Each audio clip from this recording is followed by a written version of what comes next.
In this video, I wanted to talk about how the insecurity never goes away, what that means, and why it's good.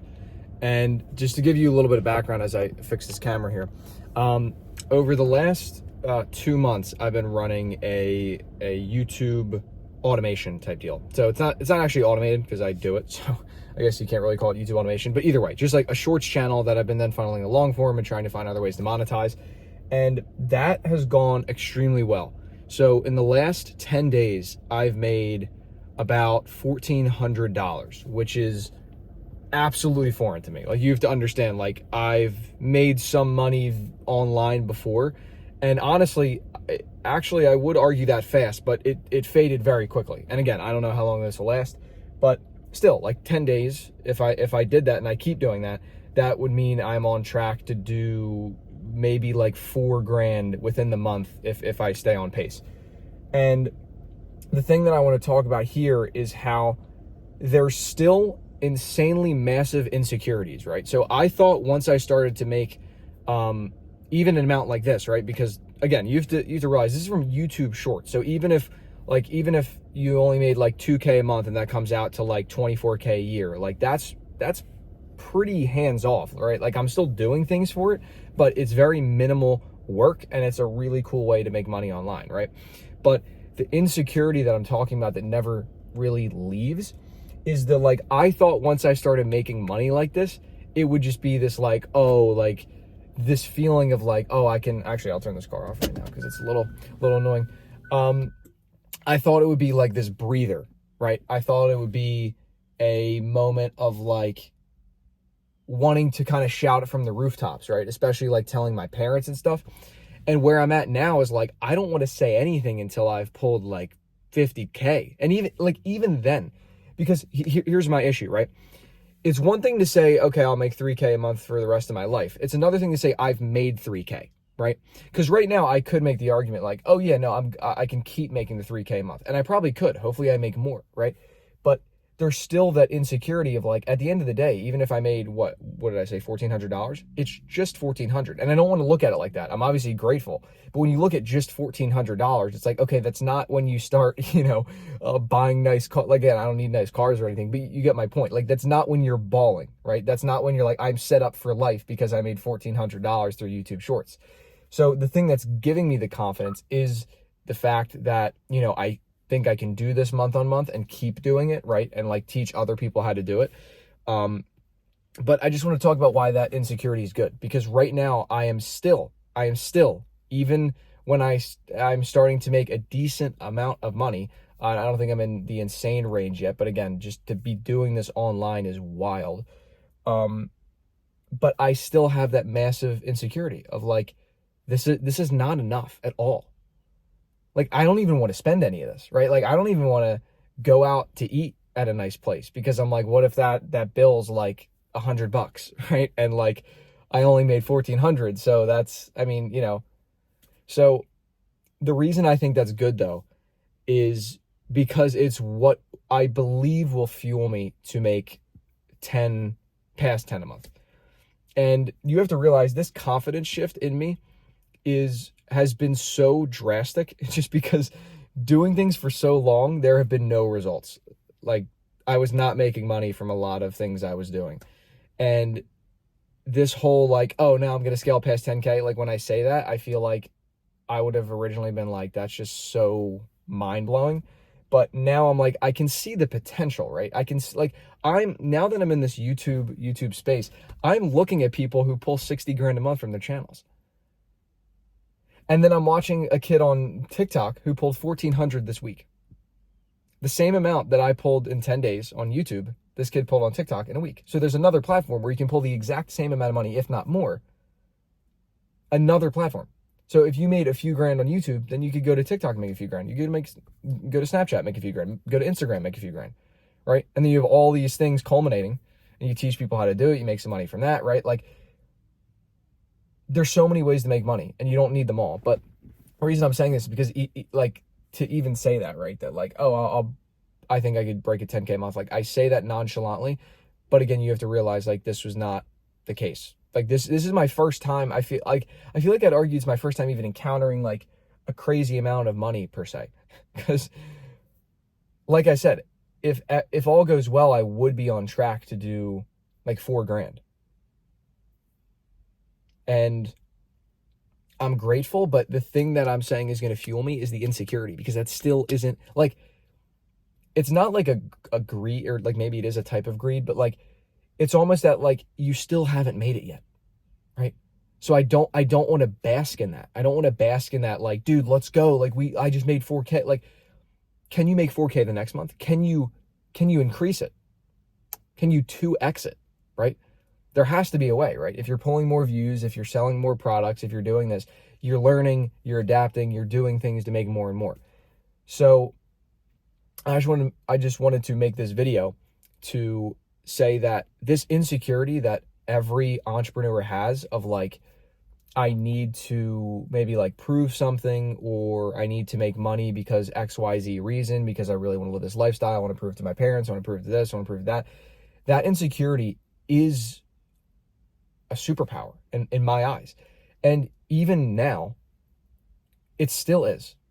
Because even when I'm starting to make a little bit of the money, I still have the insecurity. I still have a absolutely burning thing in me that even if right now I told someone, or even like parents or anything, right now, I was like, I made a few grand this month, there still wouldn't be this like, you did it, right? It would be like, oh, like awesome, but like, how is this going to work long term? Are you going to do this for the rest of your life? Is this really a job? Right? Like those type of things, those type of just like insecurities, I guess, right? That fuel you to make so much money that it can't be ignored, right? Because then when you get to like insane levels, right? When you get to like tens of millions, then I have to imagine you're like, all right, like maybe you still have some insecurity, but you're like, I'm kind of good. But when you're in the beginning stages, it's not really like the FU money, right? It's not really just like, oh, I made like insane amounts this month. For me, it's more like I'm so grateful that I started to make a good amount of money, but now it is my duty to absolutely triple down on this, right? Because I got this opportunity, right? Like I made it happen in a sense, but I mean, there's a lot that I did not control. I did not create YouTube. I did not like, there's a lot that I didn't control if we wanted to go into all that, but obviously grateful for every opportunity, but also just realizing like, yeah, just that insecurity is what will fuel you. So if you want to let it, like let it, because right now I'm doing that. I'm just kind of like I said, I'm grateful for what I've been receiving, but then I'm also just like, how can I maximize this opportunity? How can I get the most out of it, right? Because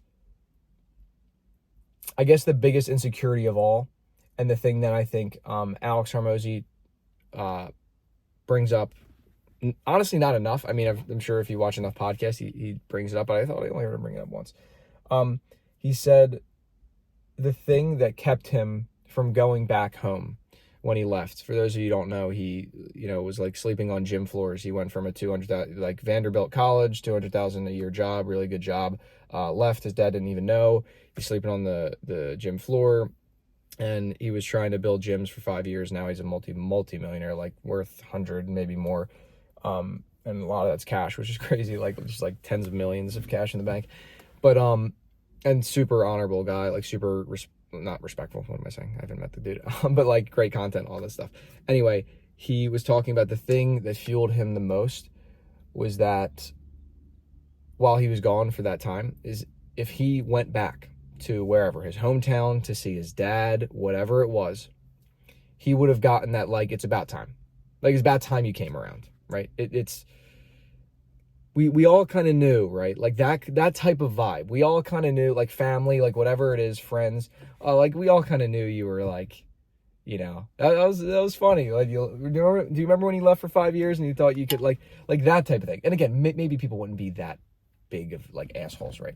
But still, it's like, it does fuel you. And it fueled him, right? The reason he didn't go back is because he knew he would get that shit. He knew he'd get like come on, you're just over there playing game. Like, it's about time you came back to reality, that type of thing. And that's how I feel as well. Like, I know, like, especially like for my parents, right? Like they watch me and my brother do work, and because they don't see, I can't blame them. They don't see the work we do. So I think it does seem like playtime, right? It does seem a little, and again, I'm this is just my own view. And they're like, parents are very respectful of everything in terms of like, they want to see us win, and they've said that.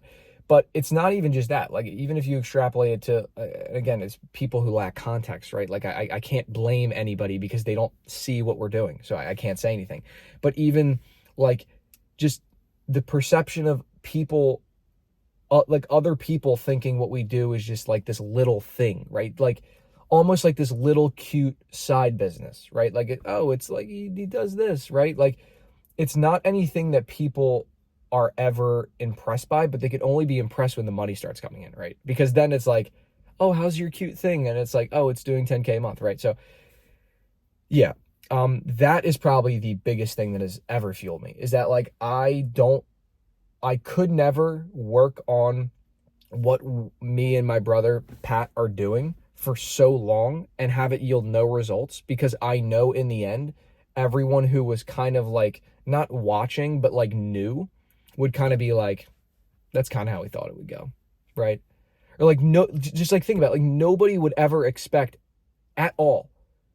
Like, you know, you just hear over years and years, oh yeah, it's online stuff, they're doing online stuff. And then one year, they're just like, yeah, like they do, or we do, right? We make 10K a month. I was like, what? You make 10K? What do you do? Where do you work? Right? Who do you work for? But like, and again, it's for sure a little bit of probably like an ego thing, right? That like, I want that like status of like, yes, I make 10K a month doing this thing. So yeah, it's a little ego, it's a little status, but it's also the opposite. It's also the opposite insecurity of like, imagine how unconfident like I would feel in myself if I was like, after years of people knowing we were doing these things, we were just like, yeah, we just like, whatever, man. Like, we just couldn't do it anymore. And I just got a job at the, you know what I mean? Like, I couldn't, like, I would be so unfulfilled, and you'd be able to hear that in my voice, because anytime somebody would bring up school or work, I would just be like, dude, like, you know immediately. And even right now, like my issue with school, like, what else can you ask a student, right? Because again, I'm not like public with what I do, even with most family, right? So, when people ask me like, what else can you ask a student but how's school, right? Because, you know, like family, whoever it is, will ask like, oh, like how's school? I have nothing. There's good people. It's occasionally a good time, but it's nothing crazy, and it's nothing that I would really hesitate like leaving, because I just don't think it has any ROI on my time, right? So when people ask me that, I'm just like, it's good. And that's it. Like, I cannot think of anything else. I swear to God, I literally, like, that is usually the end of the conversation. I actually panic and try to pivot, because I'm like, I don't even know what I can tell you. I don't even know if you want to start talking about something else, because I don't have much for, you know, how great school is. And yeah, so hopefully this video helped you out a little bit. I know it was a bit of a rant, but you know, that insecurity that you have might just be a good thing, and you can use it as fuel, right? If you have it, you may as well use it as fuel. So yeah, that's all I'm gonna say, because I try to like loop these and kind of like go through like summary points, and then I feel like I just end up going down separate rabbit holes. So hope you enjoyed, hope you got some value out of this, and I will catch you in the next video. Peace.